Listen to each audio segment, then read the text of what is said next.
Good evening. It's somewhere, and I am someone else. Tonight's program, we have Oliver Baer and. All right, Chuck, this is not working. I say we pay the ransom. This. Yeah. We're recording. Success. Yay. Great.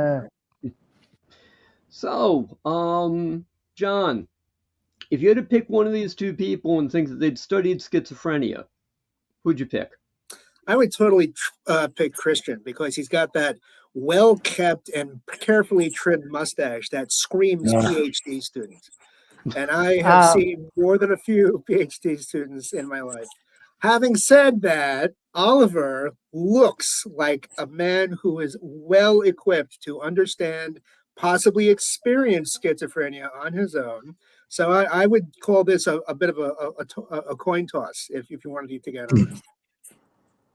So, yeah, you'd be correct because I didn't put it in my fun facts, but I did do a social work job with people with psychiatric problems for 12 years. So schizophrenia. That's in there. it's good that we all have that as a common link. Yeah, I mean, and here's a fun fact of my own. Here's a fun fact of my own. My brother's a social worker. My late father-in-law is a social worker. I know many, many social workers.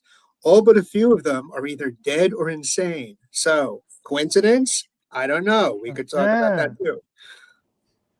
Stressful job. Christian, tell us a little bit about your studies.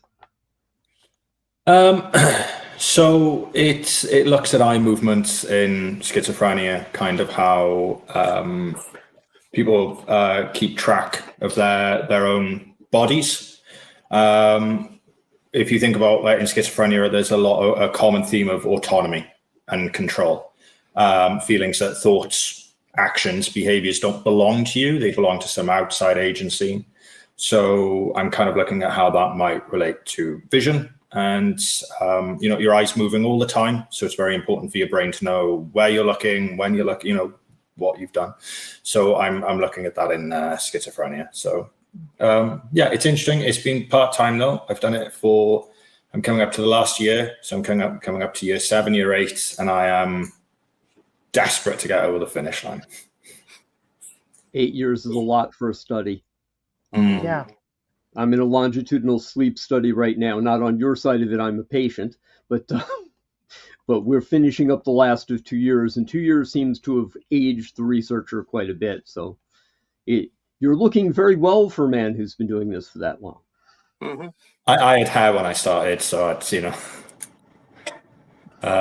feel differently. I had a nice thick head of hair, and it's gone slowly but surely. And I'd argue some might say it's just the passage of time. I'm blaming the PhD. Yeah. So Oliver, I was there at, I think was it Sasha's readings when you told the story about staying overnight in one of the asylums?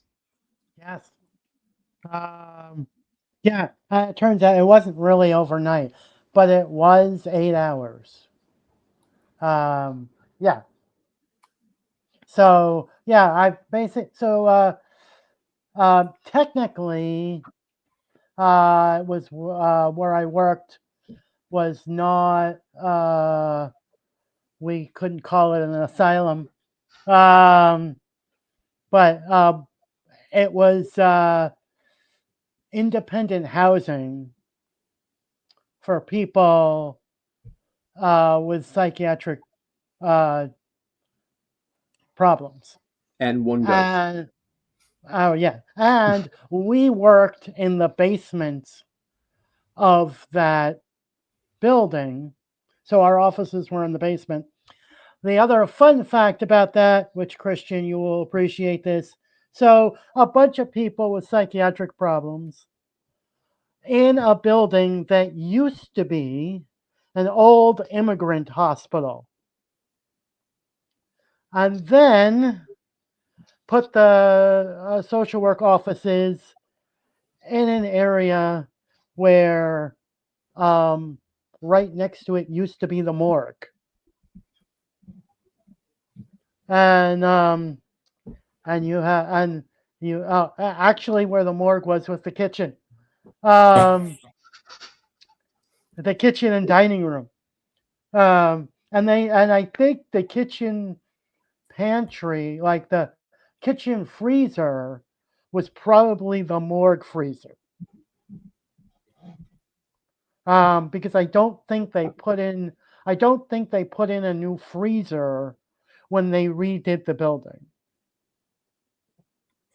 That's my ghoulish. idea. I don't actually. They may have updated the actual workings, but I don't know if they actually redid put in a whole new freezer. So I guess the question for our audience is, how many people are now vegan, having heard that? Yeah. There you go. So, so one that we had a guy who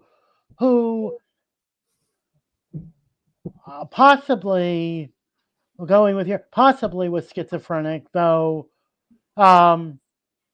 He was. I don't believe he was diagnosed that way. I don't think he was officially diagnosed. Because I think when he went to the psychiatrist, like many people, he presented fine. And the psychiatrist's like, I don't know why you're here. You don't have a problem. But he kept detailed reports about noises he heard.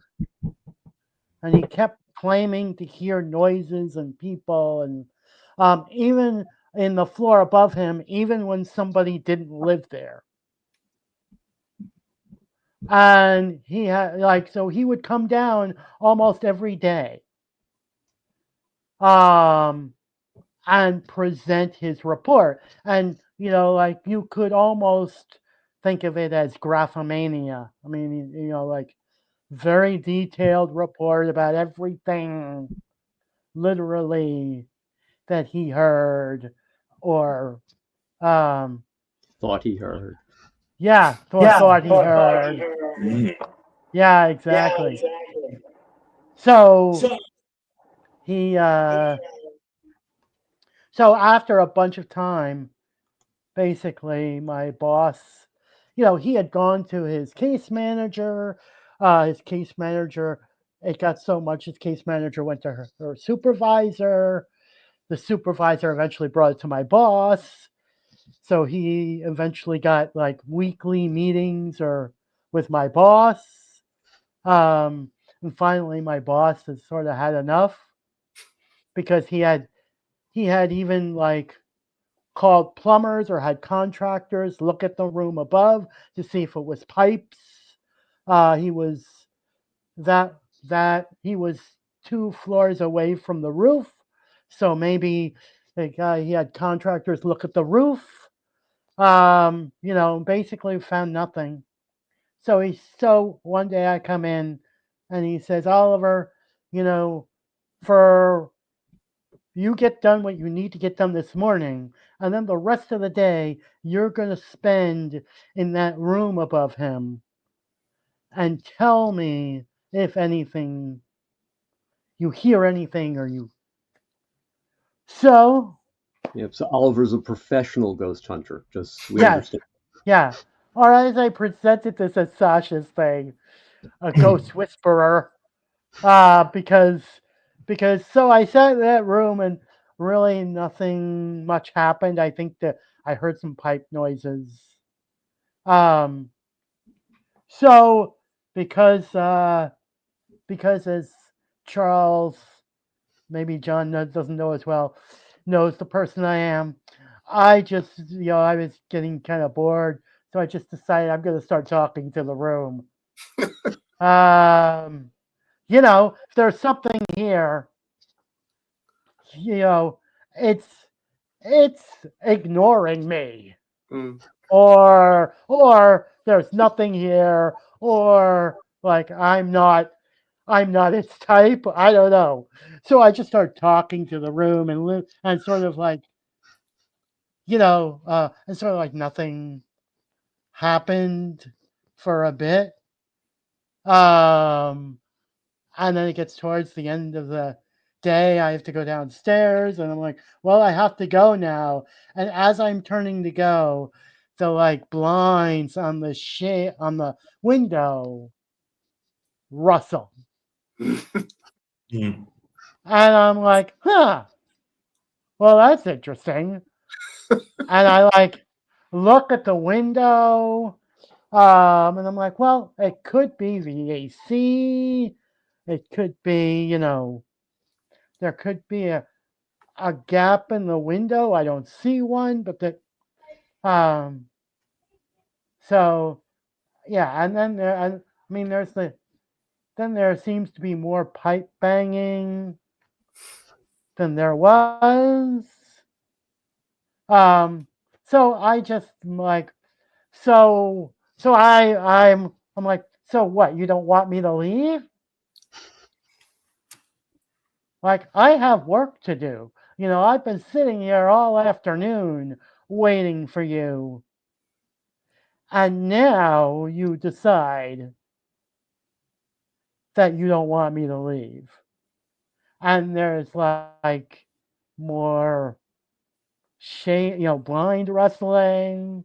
I'm like, I'm sorry, but I have to go. So I Inconsiderate do. ghost. It's not you, it's Yeah, me. yeah, exactly.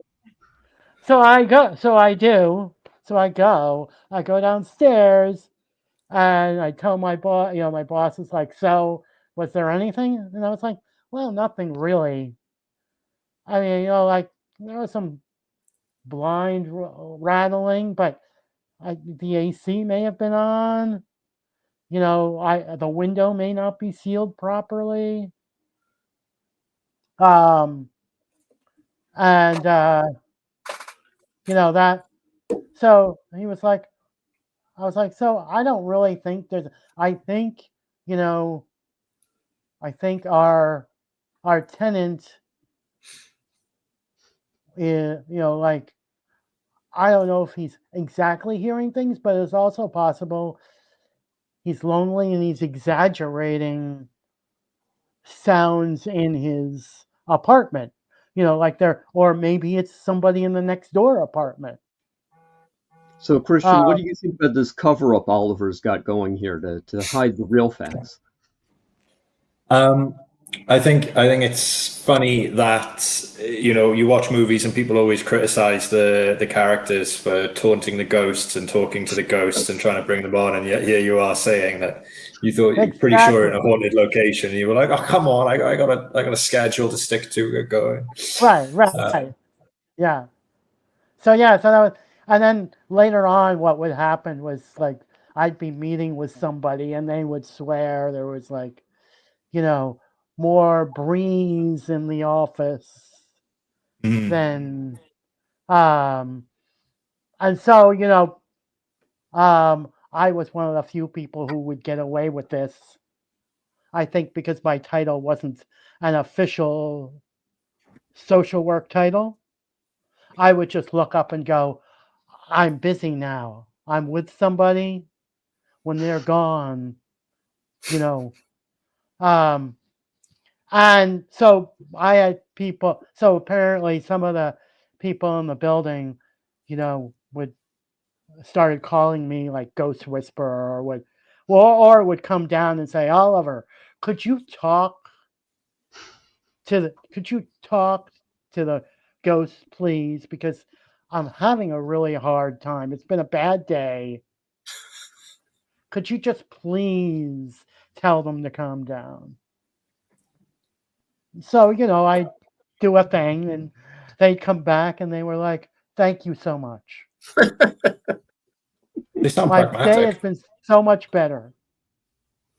Um, so, I mean, yeah. And so like the other horrible like thing, which I think some people really believed, added to that whole milieu, was we had a guy, one of our people, actually, this is really for viewers, if you are squeamish, um, You can la la la which, for the yeah, next yeah, minute. la la la, because this is horrible and really disgusting. We had a guy Let's keep the who, visuals to a minimum. yeah, who basically, um, committed suicide he was on heart medication and other medication. And so here in the States, or at least in New York, they have a law that right around mid-October, that's when you're supposed to turn the heat on in apartment buildings. October 15th. Right. So the heat is usually the strongest at that point. So right around then, he locked himself in his room and put blankets and basically covered all the open areas, including under the door, and literally cooked himself. And we did not find him because he did not come down that much. And because of our mandate, the way we were supposed to be, we were not, because of this, it was independent housing. If you're familiar with R.D. Laing's work, our agency kind of worked on R.D. Laing's anti-institutional model.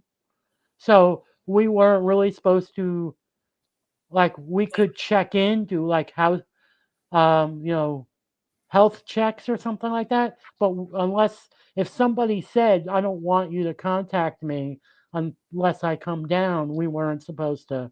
And he had done that. So we didn't find him until basically 2 weeks or so later. And the way we found him was his neighbor complained of his refrigerator, which was against the law, leaking. And we sent the super up, and the super checked, and I was like, the refrigerator is fine. And finally, they moved the refrigerator away and saw the liquid was coming from under the wall. And so when they finally, I think they had to call the police, and we had the keys to everybody's room. So the super, it was not. That was not. But that's like a real Lovecraftian story of. I'm now afraid of refrigerators because that's twice now, Oliver. There you go. That's two refrigerator stories in one. Did you ever get an idea as to why he decided to seal himself in that way in the first place? Yeah, well, our general theory is he was a drug user and had AIDS. And so, and this was the late 90s, early 2000s. So I don't know how prevalent I forget the family name of the big HIV drugs now that allow you to live longer with the disease. So I think he was getting close. He had some Kaposi sarcoma. I don't think he had any pneumocystis pneumonia, but I wouldn't have been surprised. So I think he was towards the end. His heart problems, if I remember correctly, his doctor didn't say that his heart problems were related, but I wouldn't have been surprised if they were related. Kaposi sarcoma can also affect the heart. So, so I think he was towards the end, and he wasn't, I think he was fed up with all I think he was using to try to lessen his anxiety and possibly the pain. Yeah, he was self-medicating because of the pain and illness he had. He wasn't seeing anybody, I think, that we knew of. I think he was having sex for drugs. If I remember correctly. I think I think we're going to cut you off before you depress the entire audience. Yeah. Anyway, that was a rougher journey than I thought we were taking. So basically, that was the answer to John's question. John won't be asking any more questions today. It was a really interesting story. I was hooked the whole time. There you go. Yeah. Yeah. So, Christian, you have a lighter work story to tell us, maybe? A lighter work story. I know it's a hard ask if that's where the bar is, but I was just going to say, No, so schizophrenics, you probably have a light story. yeah, I actually spend most of my time working with students and just testing students and getting a lot of baseline behavior. It's not a very clinical facing thing. I guess the only funny thing I'll say is I spent a long time dealing with 18 and 19-year-olds. And I work with an eye tracker, which has night vision. It's infrared. It's all completely in the dark. And I had this 18-year-old just go in, close his eyes, fall asleep, and then try to convince me he was awake. I was like, you need to open your eyes. He's like, they are open. And I'm like, it's an infrared camera. I can see you perfectly in night vision. You've taken the opportunity to have a nap and go to sleep. Your eyes aren't open. It can't. And he kept trying to insist. I was like, I'm looking at your face in the other room. You are evidently trying to have a nap. So I think that's probably the lighter story I can think. Other than that, I spent a long time in a dark, windowless room, just doing the same thing over and over again with like a couple of hundred people. And now my life is in a Word document. Yeah, it is a little liminal. It is one of one of the largest. I think it is the largest neuroimaging center in the UK. But I did eye tracking. So there's all these big and important laboratories with fMRI machines and all the brain scanning. And then tucked at the back is a dungeon with an eye tracker in it. And that's where I was. Windowless as well, because you don't want lights to be interfering with things. So it is properly buried in the center of the building with no lights, no windows. It has lights, but no windows. Yeah, it is quite liminal, actually. I'd stay there after dark. Especially when I'd be going in the dark, sitting in the dark, coming out in the dark. You'd be coming down these long fluorescent lit corridors. Maybe one of 4 people left in a building that had a couple of hundred people in it in the middle of the day. So a nice atmosphere. I actually quite liked it. Being left alone was something I was fine with. But yeah, so no leaking fridges, unfortunately. So no leaking fridge. I guess the question I do have is, did you have any hallucinatory experiences because of the sort of bareness, the sort of basically like isolation-ish thing from like the darkness, then the fluorescence, and then you're going out into darkness, that kind of this is the nothing hallucinatory. I mean, I don't think I've ever really experienced anything. Or maybe I have. I've just repressed it. Nothing too abnormal. Although I did experiment with this. You might have heard of the Gansfeld, where sensory deprivation makes you hallucinate. I experimented with something that's a variant on that called the Gans flicker, where it uses flashing lights and you stare into the flashing lights and you hallucinate. So I piloted that on myself. When you're developing an experiment, it's hard to get people to come in. So you test it on yourself over and over and over. So I did spend hours staring into this flashing light, having mild hallucinations. But yeah, I think that's about the extent of it. Is that one of your hallucinations? Do you see other people in the room with you right now? No, just my dogs. But yeah. But I have thought about maybe setting something in a similar environment. I do this a lot. Where I go around, you see things, and you think, "Oh, I wonder." I don't think I'll take. I don't think I'll go so far as to borrow the idea of somebody cooking themselves alive in their apartment. But I must admit that has got me thinking. There you go. Yeah, it is the interesting thing about how we process horror as writers. How we translate it through into story, we kind of bring it outside of ourselves again. Mm-hmm. Completely. Yeah. Absolutely. Which might be a good segue, since John's afraid to ask for anything. I'll say, Oliver for anything. Christian, are you ready to do a reading for us? Yes, I am. Let me get it up. I did have it up, but obviously my computer, everything rebooted at that time. Nothing worked, obviously. So, not a lot of experience with reading, so I hope this kind of meets the standard. We'll be watching your eyes. Sorry, what was the... We'll be watching your eyes. You'll be watching my eyes. Okay. So this is from an upcoming story that I'm working on. It's the first section. It's the first kind of chapter.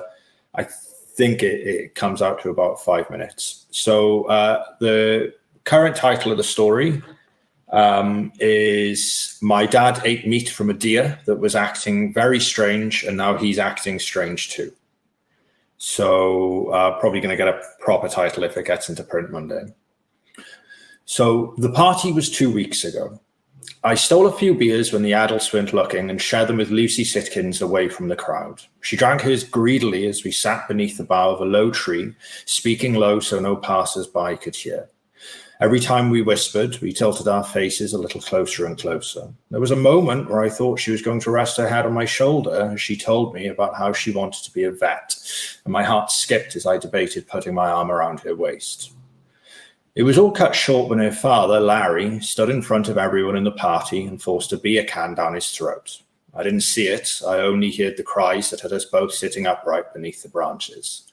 By the time we got back to the party, the adults were escorting the kids away and ambulance sirens were fast approaching. Dad was there and he told me to take my little sister home. The grim look on his face made me forget all about Lucy Sitkins and the smell of beer on her breath. I never saw her again. I try hard to remember if she ate anything from that barbecue. Sometimes I think she didn't. Other times I swear I can picture her biting into a burger, and it's so vivid I think it must be a memory. It's moot either way. If she was here, if she was alive, she'd be here with me now. I felt a little gross when I went into school the next day and asked around if the stories about her dad were true. When my father got home the night of the party, he hadn't spoken to me or Mum. He just went to bed and didn't tell us what happened. Come morning, I saw some of the older kids by the school gates and overheard them talking. The details made my stomach churn, but I wanted to know more. I didn't want to act all excited about something terrible, but this felt like the kind of thing people would be talking about for years. Larry Sitkins had swallowed a beer can, shoved it down his throat like a fucking boa constrictor eating an egg. At least that's how one kid described it to me. There was more, of course. He'd praised Satan before slitting his own throat. He'd gotten pissed drunk and fallen hard onto the ground while chugging a beer. He'd tried to catch a can mid-air. Someone had punched him mid-sip. There were a lot of variations on what happened and how, but they were only theories that got turned into rumors. A lot of us were just trying to make sense of it. Larry was a pretty run-of-the-mill guy. He was a landscaper who made lame jokes at kids' birthday parties, but was about as nondescript as they came, at least as far as a bunch of teenagers were concerned. We got halfway through the day when Mr. Straub shut the bleachers on his neck. It was in front of the cheerleaders. There were ambulances again, crying girls and boys, and even some of the teachers. Most of them just looked confused, except for Mr. Straub. I managed to catch a glimpse of him as I jogged over to find out what all the screaming is about. He looked empty of all thoughts or emotions with his head sat at a crooked angle. I figured that was how people must look when they died, but apparently he'd been like it during the act. He'd walked up, perched his neck between the slatted benches, and hit the remote button to slide the bleachers closed. The whole time he was just slack-jawed and stupid-looking, even as the metal mechanism crunched vertebrae and cartilage. I later learned Larry had been like this when he killed himself too. He was getting ready to pop the tab on a fresh beer when he simply stopped, looked up to the sky, and forced the whole thing down his throat in a single world-shattering moment. I didn't know it back then, but there were others like Larry and Mr. Straub. A barista in a coffee shop steamed half the skin off her arm while maintaining eye contact with someone in the drive-thru. A doctor at the local clinic used a biopsy needle to inject air straight into his heart. Lots of people shot themselves, although none of them aimed for the head. That's a weird touch if you think about it. They obliterated torsos or limbs with high-powered rifles at blank range, no reason offered, just a vacant expression as they deleted bits of their body and left nothing but ragged stumps. There was no school the next day, which was the only real clue I got about how panicked the local authorities were. Wouldn't be long before the national authorities joined in on the panic too, but that would come later. That morning, my parents left the house at 9:30 for a meeting at the town hall, and they dropped me off at my grandmother's on the way. I waited for them to leave before I told my grandmother I was heading out. It was a hot day, and she only nodded her approval as she sat watching cartoons with my sister. She hated seeing me play video games and always encouraged me to go make my own adventures outside. I had no plans, didn't even want to see any of my friends. I thought a lot about Mr. Straub's face as I crossed empty farmers' fields and walked into the woods. I'd been to an open casket funeral once. It was for Father Dennis, who'd christened me as a baby. Not that I remember anything about him, except a stony face resting gently in the soft white folds of his casket's interior. But that seemed so long ago and so sterile that the thought of it was a bit sad, but not much else. But Mr. Straub's face had frightened me, with his swollen lips and bulging eyes. Alive one moment and dead the next, with only pain to separate the two. And yet he'd looked bored hanging there from his own broken neck, still wearing the same ridiculous red shorts he always had on, no matter the weather. It took time for me to recognize that seeing a dead body had freaked me out.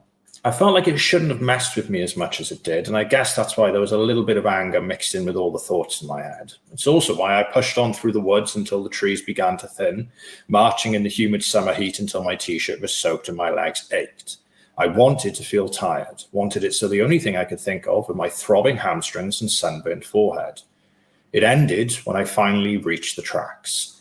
Shaggy rocks and boulders rose steeply on the opposite sides, and the only ways to go were either left into town or right into a dark tunnel, its mouth bristling with ivy. The air coming from it was cold, so I took a second to stand and catch my breath, feeling the sweat cool and evaporate as the wind billowed gently out of the darkness. I wasn't stupid, though. I paid close attention in case I heard the sounds of any passing trains, and when I did hear one, I jumped off the tracks as quickly as I could. It honked as it came past. Another day, and I might have worried that I was going to get in trouble for playing on the rails, but all I could really think of was the thing I'd seen lying by the tracks. It had been lit up by the train as it came roaring out of the tunnel, not far from the entrance. In the silence after the train had gone, there was only the dim light of the setting sun to see inside the tunnel, and everything looked the same. There were old clothes, broken bottles, discarded crates, trash strewn around wherever it found space. But I knew what I'd seen in the harsh white light of the train's passing beams, and it was a hell of a lot more than garbage. I'd seen a man. He was lying face down. There'd even been a hand, bright and pale, like a moon in the night sky. I was sure of it. I didn't know what to do, not right away. I was afraid and didn't want to go inside the tunnel, but I couldn't just pretend I hadn't seen anything either. I tried shouting to them if anyone was in there, but nobody heard me, or if they did, they gave no sign of it. It wasn't until I actually stepped into the darkness and let my eyes adjust that I confirmed there really was a man lying down there. He was draped across the tracks, and he didn't have any legs. And judging by the way the bloodstains had turned the color of shit, he'd been there for a while. Hell, half a dozen trains must have gone right over him, thinking he was just a bit of old cloth or something, as if they saw anything at all. In that time, he dried out a little. He wasn't a mummy or anything, but the blood on his stumps and coming out his mouth looked more like jelly than corn syrup. I was sobbing by this point, crying hard as I tried to make sense of what I was meant to do, while also feeling like all of this was very unfair on me. There was a moment where I could almost feel myself wanting to be a kid again, a little one who doesn't have to do things, or one who can get upset and scream and run away, because it felt very overwhelming. I'd only just started to appreciate how badly I'd been messed up by seeing Mr. Straub, and then God went and dropped that kind of nightmare on my lap. Teeth stained black with blood and open eyes that looked at nothing. It felt like a nightmare. Not just the moment with the body, but everything else too. Everything since beneath the tree had felt like it wasn't part of reality anymore. But nightmares end. I was outside, gasping and vomiting, when I heard something shuffle in the tunnel I'd just run crying out of. Part of me thought that a sound must mean someone was alive and close by, and that meant I wasn't alone. But another part of me thought something else entirely. It was that part of me that took over and stopped me crying or making any noise. My mouth turned dry as a desert, and all of a sudden I was no longer hot all over, but cold, freezing cold.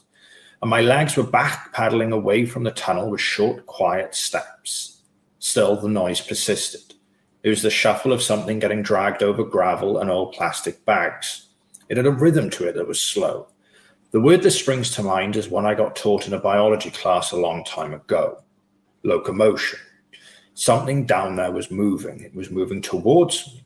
It sounded slow and broken and feeble, but that didn't matter. Somehow, even though I knew the idea was completely insane, I knew what was going to come out of the tunnel. I knew it the way the rabbit knows the wolf or the ant knows the spider. Still, when I saw him crawl out of the dark and into the light, I screamed so loud I'd have a sore throat for the next few days. It was the man from the tracks, and even though he moved, he was not alive. I tried telling myself that he couldn't have been dead because only living things move, but that wasn't true. He dragged his bloody, legless torso with one working arm, while the other lay dislocated across his back, the fingers of both hands curling as he heaved himself along. And that face, that same empty, gawking expression, just like Mr. Straub's. He wasn't alive. He was a dead thing, and that made him some kind of impossible monster. I turned and ran screaming through the trees. Whole time I could only think of the thing that was behind me and was trying to close the distance. Didn't matter that it was slow. Didn't matter that I ran for an hour. Didn't even matter that I wasn't sure if I knew my way home or was even running in the right direction. All that mattered was putting one foot in front of the other until there was nothing left inside of me. Time turned funny. Seconds moved in strange staccatos until eventually I collapsed on legs made of rubber. Then I dragged myself into an old tree hollow to hide, and that was where I lost all consciousness. When I woke up, the sun had set and it was dark. I vomited briefly, then found my way back to the beaten path and stumbled achingly through the cold night air back to my grandmother's farmhouse. So, very. Okay. Glad you liked it. That wasn't at all creepy. Yeah. Or it was extremely creepy. It has a nice slow burn to it. It carries you along. It's good stuff. Thank you. Well, all I have to do is write the rest.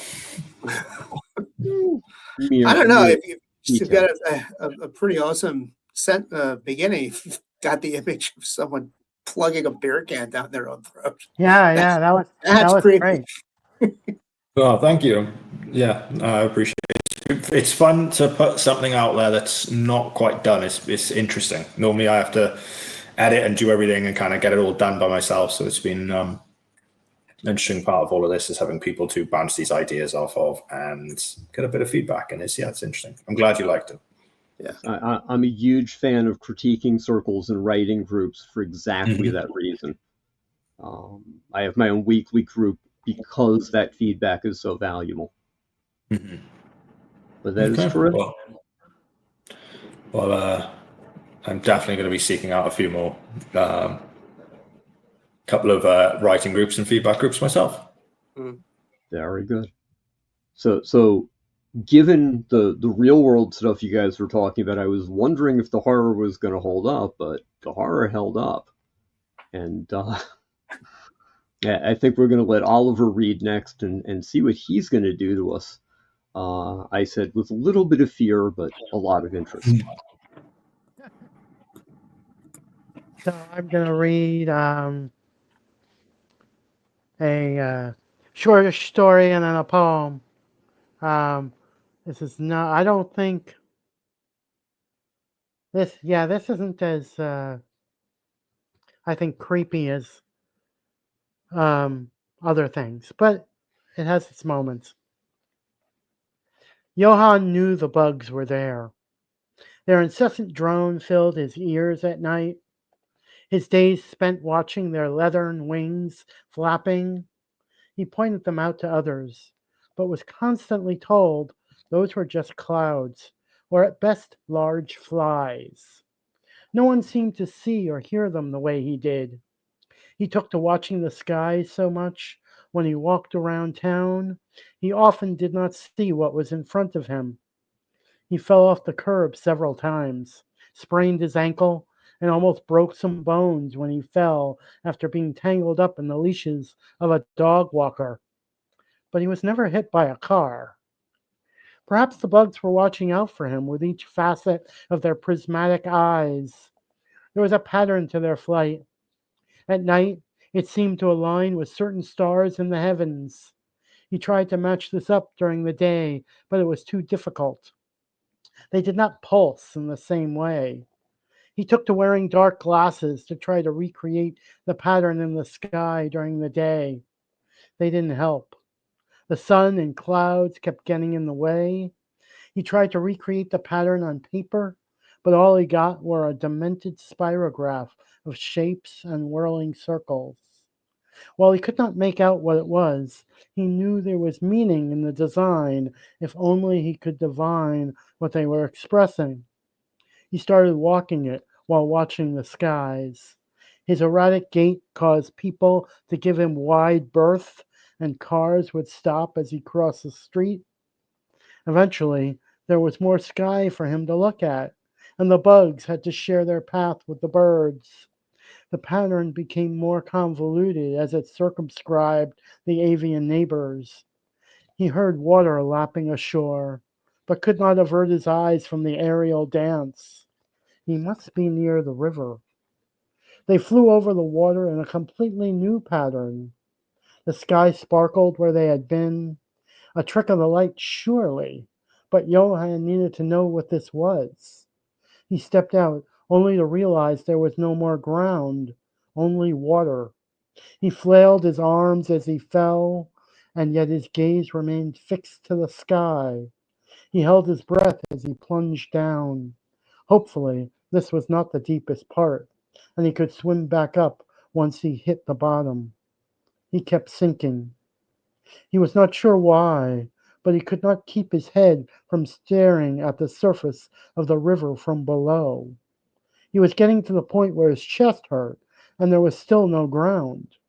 It was then that he saw the fish swimming toward him, only to realize they were not fish, but distorted humans with fish parts swimming with a net. He tried to kick so as to propel himself away, but he felt depleted. He wanted to scream, but his lungs were on fire. He grabbed at the water in vain. The surface of the river twinkled above as the net settled over him. Just when he thought he could not hold out any more, the liquid around him turned dark, and high-pitched gurgle bubbles floated upwards. Disembodied heads, both fish and human, arms and fins, legs and tails, bumped his body, then followed the bubbles to the surface. The twinkling was broken up by splashes from above. He was traveling upwards, pulled by some unknown force. Light, and suddenly the surface. The bugs surrounding him, their wings beating his chest, forcing him to expel the liquid from his lungs. Coughing spasms as the air returned. Spluttering noises, the only speech he could manage. He was not meant for the fishes. He was the property of the bugs. And then this is a poem that I think kind of goes with that story. A saw blade whir of wings, a curve cut out of the sky, a shape resembling migration practice. It's all going south, except for the things that aren't. Even Sylvia Plath's bees are disoriented, flying into the gas of a smoke cloud orange day, developing a taste for neonics. This wanderyar of grief treks through a fertile crescent, sustained by tears. A ginn's wail lost in a monsoon of the missing, collecting buckets. Memories slosh into each other, mixing and mingling, confusing, confounding, convinced I will find you. Despite the wheel of years culling, I work on piecing life back together. A sorcerer's apprentice trying to sweep the desert, a grain of longevity in a sandstorm, a bandage for the pain. The drone of insects filling the sky, their many-faceted searchlight eyes focused on chemical traces of existence. A dying art, this waking in December. A metallic taste to the nectar, a dryness to the throat. Another tour of the exhibition of atrocity. Yet we balk at the water crossing, pocketing our coins, even when the ferryman offers us a ride. There we are.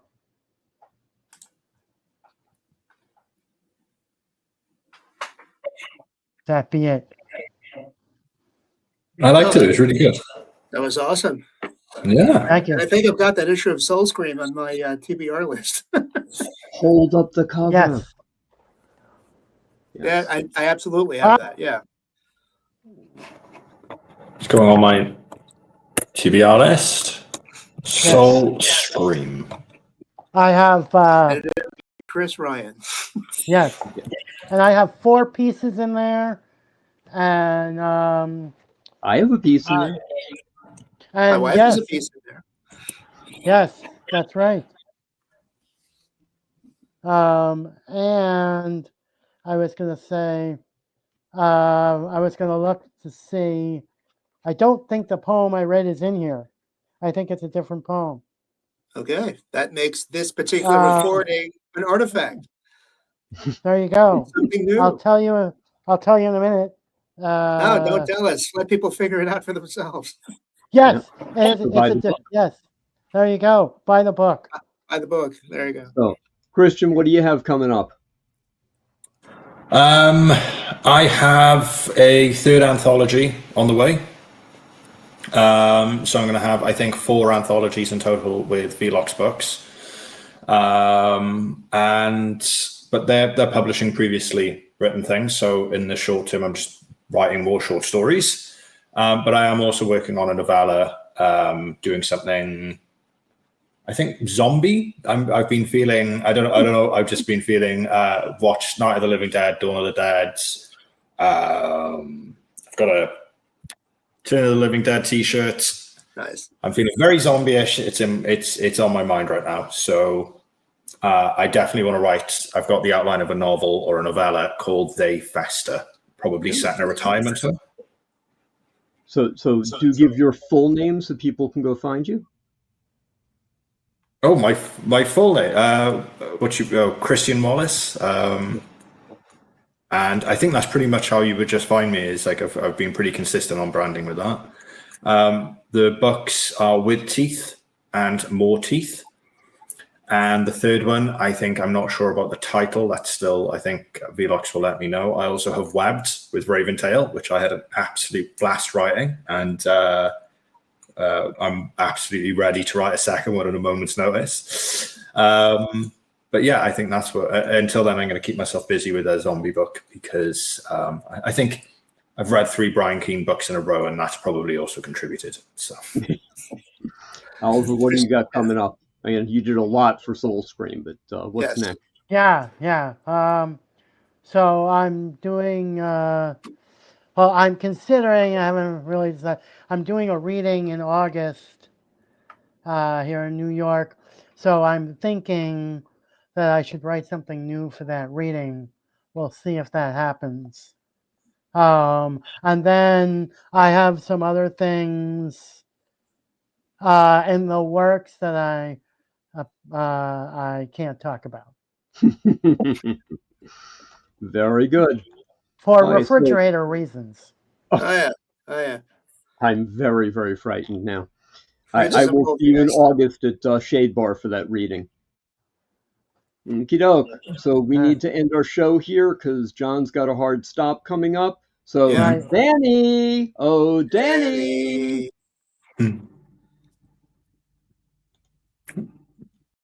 Hello, everybody. This is Horror Words podcast host Charles Baruch with a little bit of news from our sponsor, Raventail. They have a promotion going on right now that if you join their mailing list between now and August 28th, you will be entered into a drawing to win the Raven's Eye, an actual gem. You can join by going to horrorwords.com/RT. Hope to see you on the mailing list.